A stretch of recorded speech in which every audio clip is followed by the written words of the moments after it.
Hi Bhavani. ఈరోజు అమ్మవారికి మహానైవేద్యంగా అరటికాయ టమాటా వండి పెట్టానండి.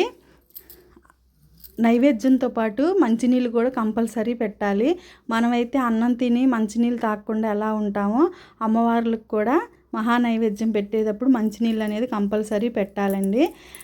ఈరోజు మా చిన్న భవాని నేను ఇస్తాను హారతి, నేను పెడతాను నైవేద్యం అని తీసుకుని ఎంత ముద్దుగా చేస్తున్నాడో చూడండి.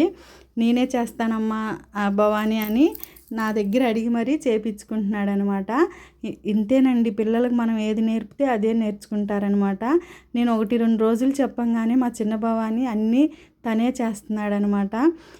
ఆ తల్లే ఆ చిన్న భవాని చేత అన్నీ చేపిస్తుంది అని అనిపిస్తుంది అనమాట నాకు. మీ అందరికి కనుక నా వీడియో నచ్చితే లైక్ చేయండి, షేర్ చేయండి, సబ్స్క్రైబ్ చేయండి. జై భవానీ, శ్రీమాత్రే నమః. అందరూ మా దుర్గాదేవికి దండం పెట్టుకోండి. అట్లాగే వెంకటేశ్వర స్వామికి తిరుమల శనివారాలు కదా, ఆ సోమవారికి కూడా.